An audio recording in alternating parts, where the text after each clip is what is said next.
Halo, malam guys. Jadi hari ini gue akan spill ya semua pengeluaran gue solo riding dari Tangerang ke Bali dan arah sebaliknya ya. Jadi hari pertama itu gue menghabiskan dana sebesar 608.000 ya.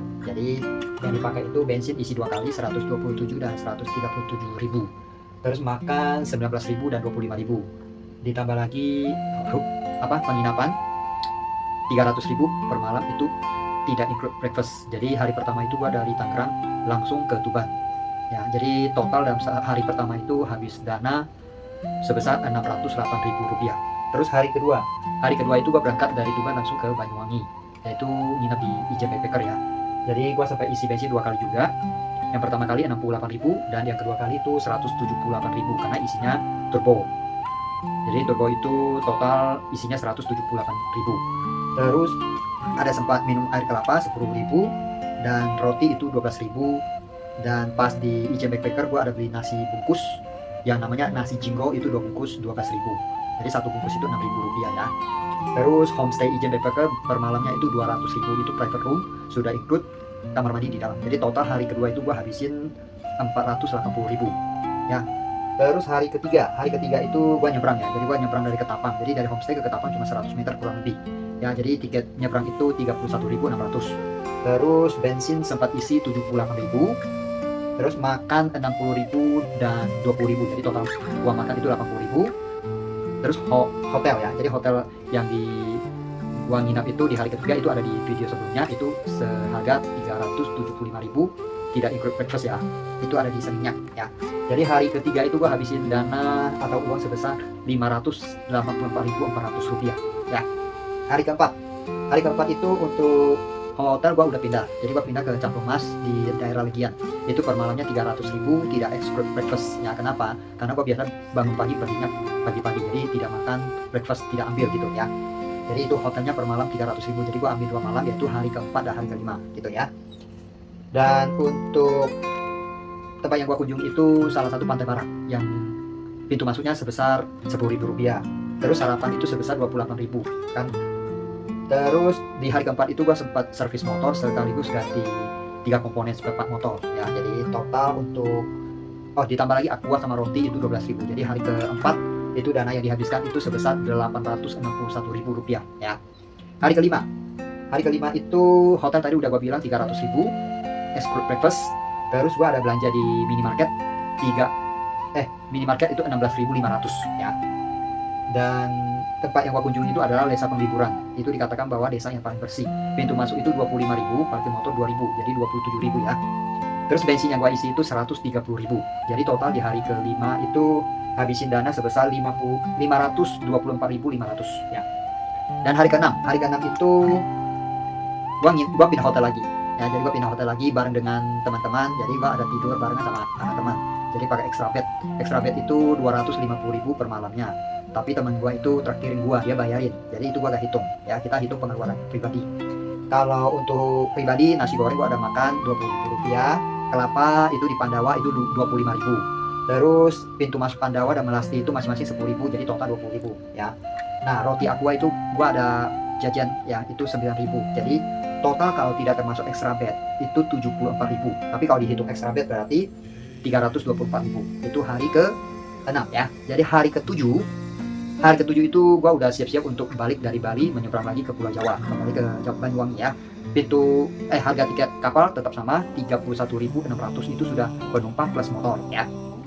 Dan sebelum masuk Gilimanuk gua ada sempat makan di sekitaran Gilimanuk ya, di warung-warung itu makan 10.000. Dan enaknya lagi itu kemarin kebetulan ditraktirin semangka sama penjual semangka. Jadi pas kita mau bayar kan, pas gua mau bayar, nanya berapa, katanya nggak usah, udah makan aja ya. Jadi berkah ya. Terus untuk setelah gua kembali ke Pulau Jawa, gua langsung ke IJ Backpacker karena gua udah pesan hotel dan dapat hotelnya itu bukan hotel ya, dapat kamar itu seharga 50.000 saja ya. Tapi 50.000 itu hanya cukup 1 orang, terus tidak ada AC dan kamarnya agak kecil tapi sangat nyaman, bersih, rapi. Pokoknya IJ Backpacker itu opsi yang paling bagus lah di Banyuwangi menurut saya ya. Karena di Google gua sempat lihat review itu memang homestay paling bersih di sana. Itu ratingnya paling tinggi. Jadi teman-teman boleh jadikan opsi untuk nginap di sana. Dan Ijen Backpacker itu di belakangnya itu jalan kaki 2 menit udah stasiun Banyuwangi. Depannya 100 meter kurang lebih itu sudah Pelabuhan Ketapang. Jadi tempat yang sangat strategis. Ownernya juga sangat baik, sangat ramah. Dan kopi, teh itu semua free. Jadi minuman di sana itu free. Jadi 50.000 itu sudah ikut sarapan. Mau private room, sharing room itu semua sudah include breakfast. Jadi harganya sangat ekonomis, sangat terjangkau. Jadi teman-teman boleh di sana ya. So jadi teman-teman di hari ketujuh ya, di hari ketujuh itu gua ada sorenya itu gua pergi ke Baluran. Itu pintu masuk ada yang numpang sama saya. Jadi total pintu masuk itu 35.000 plus jajan minum di Indomaret itu 15.000. Jadi itu 50.000 ya. Terus kalau di homestay itu kan kamarnya tadi gua bilang 50.000. Nah, gue ada ikut paket ke Kawah Ijen 150.000. Jadi total ada 200.000 yang gue bayarkan untuk nginap kamarnya 50.000, ke Kawah Ijen pakainya 150.000. Itu sudah diantar jemput sama supir ya sampai ke Kawah Ijen dan juga kembali lagi ke homestay. Dan mobil yang dipakai itu ownernya homestay punya juga ya. Yang nyetir itu adiknya. Orangnya juga ramah banget ya. Nah, di hari ketujuh itu gue kan ada ambil paket untuk ke Kawah Ijen. Nah, jadi di hari ketujuh itu berangkat jam 12 malam. Terus sampai di parkiran Kawah Ijen kurang lebih jam 2 subuh kurang ya, jadi belum jam 2 kurang lah. Nah jam 2 itu gerbang dibuka baru mulai hiking ya. Jadi kita ada memakai guide juga karena ada wisatawan dari luar juga. Jadi dari India 2, dari China 1, dari Jerman 1, sama gua lokal. Jadi berlima satu mobil. Nah kita juga ada pakai guide. Guide itu namanya Pak Adi ya. Itu nomor handphone atau WA sudah gua share di video gua yang di day 8 atau part 8. Silakan tonton di situ. Ya, guide-nya itu juga sangat membantu banget ya.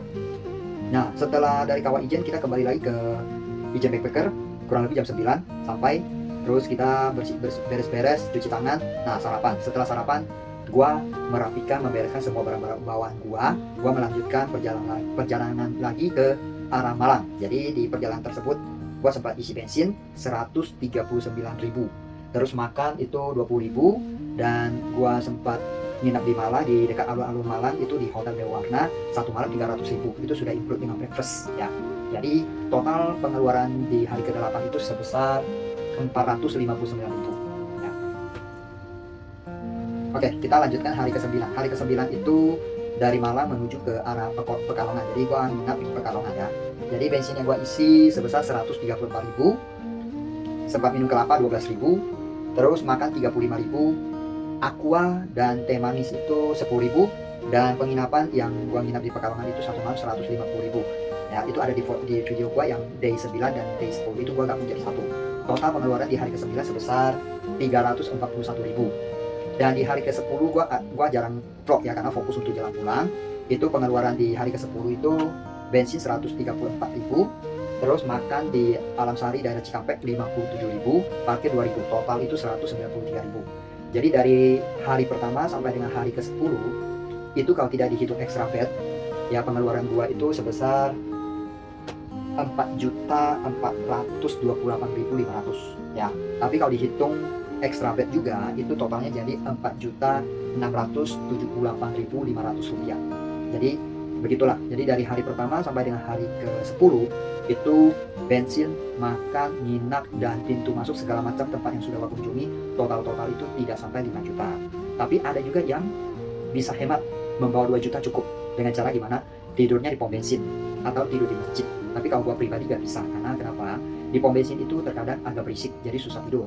Kedua, kalau di masjid takutnya kan ada jam-jam tertentu orang sholat, takutnya nanti kita mengganggu orang. Jadi saya lebih memilih untuk nginap di homestay. Jadi kita cari yang low budget ya. Tapi kalau misalnya di atas 200 itu memang sudah lebih mahal ya. Jadi tergantung kepribadian kita bagaimana memanage keuangan kita gitu ya. Oke guys, jadi untuk sharing gua solo riding Tangerang Bali Tangerang itu sampai di sini. Dan ada satu hal yang mau gua sampaikan. Nah, di video gua itu kadang ada pegang kain ini ya. Ini kain yang gua bordir, itu solo riding Jakarta Bali Jakarta. Jadi gua pakai Jakarta bukan Tangerang, tapi gua startnya memang dari Tangerang dan pulang ke Tangerang ya. Nah, yang ini disponsor oleh teman gua namanya Sandy. Biasa gua panggil Ko Sandy karena dia jauh lebih tua dari gua dan dia ada jasa untuk bordir. Jadi teman-teman kalau mau bordir silakan kasih dia gambar, nanti dia bisa bantu kita. Yang ini gua kasih dia gambar saja. Jadi setelah itu semua diberesin oleh dia. Nah, kebetulan Ko Sandy itu juga teman gua, terus dia bilang ya udah deh kasih lu aja gitu, gratis gitu ya. Jadi ya jatuh-jatuhnya juga sponsorin lah gitu ya. Jadi memang ini kelihatan gak seberapa, tapi dari teman ya ini harganya luar biasa. Jadi ini juga menjadi cerita buat gua nantinya. Oke, jadi itu saja sharing gua ya selama perjalanan gua dari hari pertama sampai ke hari ke-10. Oke, dan teman-teman jangan lupa untuk nonton video-video gua ya yang ada di YouTube gua, channelnya Indonesiaku Tercinta. Jadi pas tanggal 1 Januari gua ada pergi ke Baduy bersama istri, silakan tonton keseruannya ya. Oke, sampai jumpa untuk next trip.